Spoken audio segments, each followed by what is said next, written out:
Hello guys, nakabili ako ng talangka dyan sa labasan.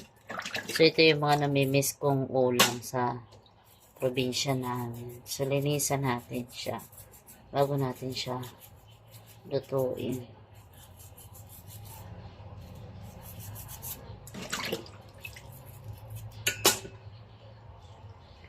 Ingat-ingat tayo dito, baka tayo masipit. Masakit pa nung manipit ito.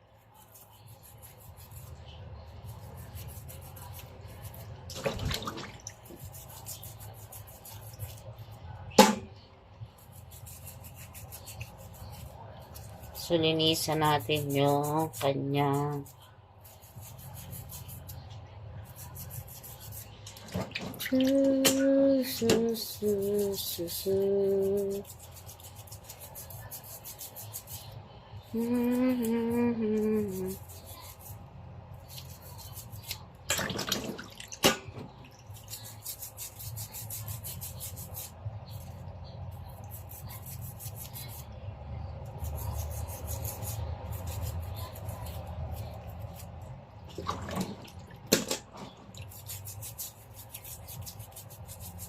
So guys, isa-isahin lang natin siyang brasin para malinis natin yung ating talangka. Yan guys, hugasan natin siyang mabuti. Buhay pa yung iba guys, oh. Binaras ko po siya isa-isa para mawala yung kanyang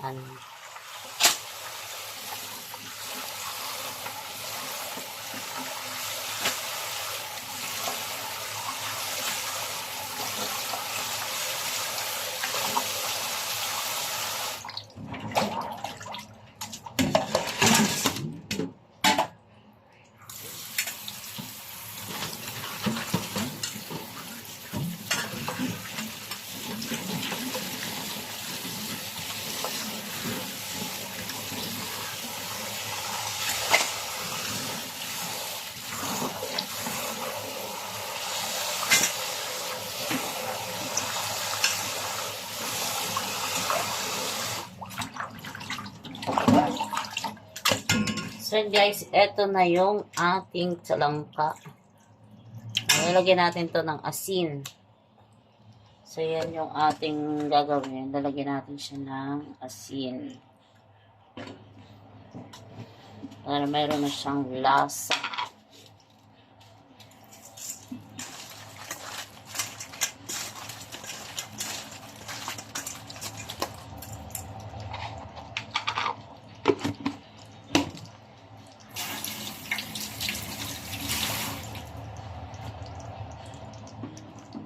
Sibuyas, bawang. So, yun yung gagamitin nating ingredients.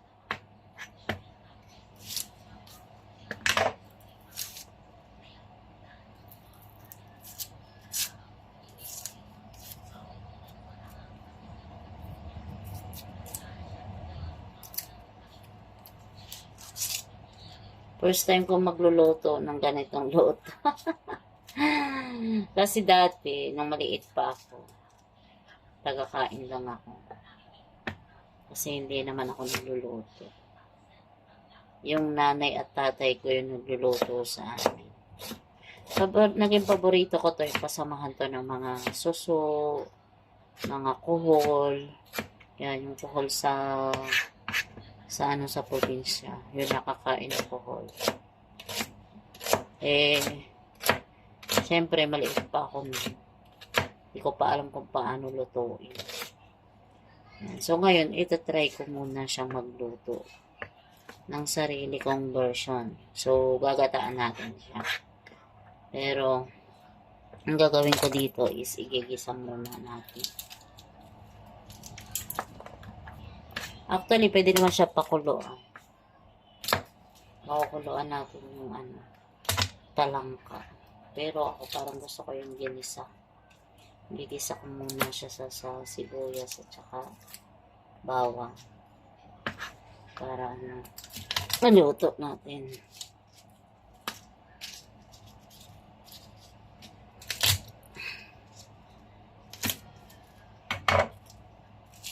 Gisa sa sibuyas, bawang, tapos lalagyan natin ng gata. Gata lang yung ating ihahalo. Huwag na tayo maghalo ng gulay. Kasi yung natikman ko kasi sa probinsya namin dati, ire-recall ko lang yung aking natikman. So, parang wala namang halo yun na gulay. So, try natin magluto ng ganun luto. So, nahiwa na natin yung ating sibuyas tsaka bawang.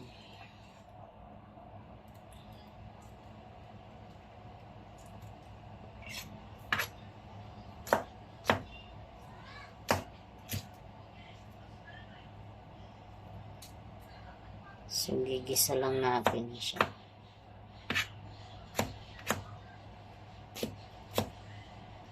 Nilagyan ko na po ng asin yung ating yung ating talangka. Talangka tawag niya sa amin, ewan ko lang dito sa iba kung ano yung tawag. Yan guys, maggisa na po tayo ng sibuyas at bawang. Yan, hintay nating uminit yung ating. Yan guys, gisa na natin yung ating bawang.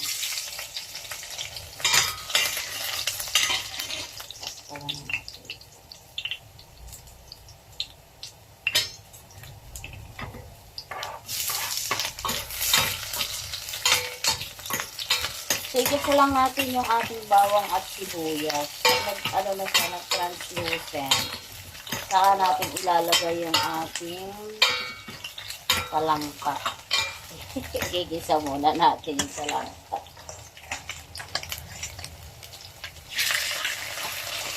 Ito yung ating talangka. Nilagyan ko na po ito ng asin.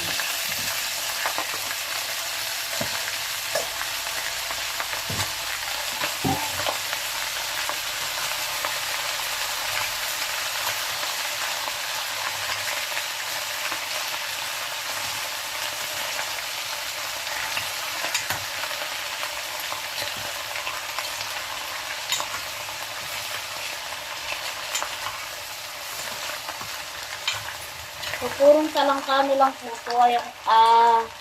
Parang hindi ko kasi maalala kung paano lagyan ng mga dahon-dahon. So, gagawin na lang natin dito, igahin na lang natin siya sa gata. Lalagyan natin ng kaunting sili.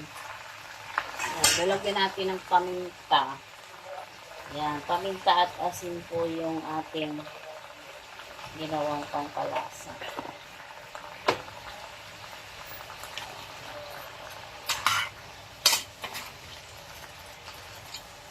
Gusto ko po dito maraming paminta.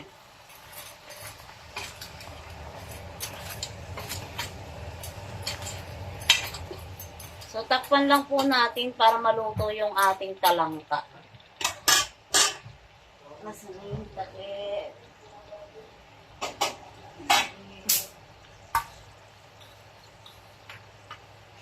So, yun guys, takpan lang natin. So, yan guys, kapag ganito na siya, lagay natin yung pangalawang gata. So, yan guys, so, nagpagata ako ng dalawa. So, dito kasi may nabibili ng purong gata. So, yung unang gata lang muna yung ating ilalagay. Parang mukhang mataba itong talangka na ito, guys. O, nagkulay yellow yung sabaw niya. Mukhang masarap. Mukhang mataba. So, lutuin lang natin siya sa pangalawang gata. May lasa na siya. Pero lutuin muna natin siya dyan sa pangalawang gata. Takpan po ulit natin. Yan guys, lagyan na natin siya ng unang gata. Yan, so ito po yung ating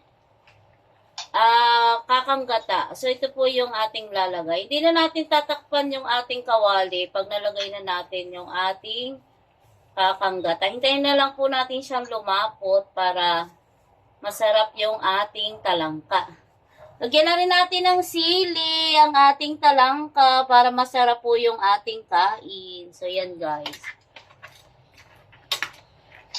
Hintayin lang po natin siyang lumapot. Yung ating talangka. Yan. So, ganyan po ako magluto nito. First time ko po ito ginawa, pero ganyan po yung naisip kong paraan ng pagluluto. So, wait na lang po natin siyang maluto at lumapot po yung sabaw. Guys, luto na po yung ating ginataang talangka. Yan guys, wala po ako ibang nilagay dyan kundi asin at saka paminta. Yun lang po yung nilagay nating pampalasa. Luto na po yung ating ginataang talangka. Naririnig ka nila, Murat. Mahalikan daw ako ng asawa ko kasi bango daw ng niluto ko.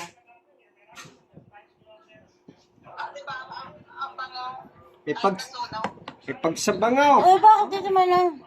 Eh, ano to? Gagawin, ano yan? Yung lalagyan ng balat. Maraming salamat din po sa mga hapon nakalipas. Pagkaba ito patnubay sa bawat sa aming Panginoon. Lahat po ng papuri at pasasalamat ay binabalik namin sa iyo sa yung matamis na pangalan ng Jesus. Amen. Baba. Kain tayo, Murat. Ito ang ulam namin, no? Masarap yan kung may sabaw. Kaya nga, nasunog kasi. Kuha ka na ng tubig. Tapos lang mo, bigyan mo si Mark. Eh, gusto niya na may sabaw eh. Hindi, kanina tituglaw, meron siyang sabaw. Tapos, nakapasok ako dito, bitbit ko yung cellphone. Akala ko napatay ko cellphone kasi nga naka-live nga si Murat. Ayan tuloy. Ako, kayo ang may kasalanan pala eh. Ang kalanan mo pa naman eh. Murat ang taba. Sinabi na niya na papatayin niya kaso may bumili sa kanya. Kaya siguro sa Ay, ay, amoy na sa... Ewan ko ka kung anong takip mayroon dito sa ilong nito, ay abot na hanggang kwarto doon sa itaas ang amoy. Hindi pa na naaamoy, sinandidi nila ang malapit.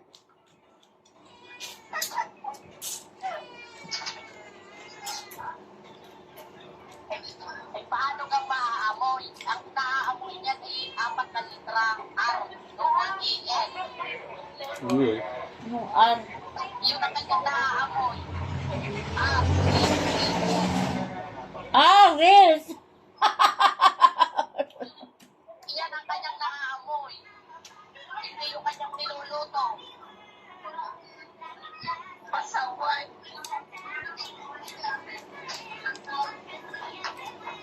Hoy, kayo ay lumayo at hindi pwede ito sa Ang inyo. sarap, ang taba. Oh, Huwag kang sumarap na sumarap at mami baka sumakatan tiyan mo.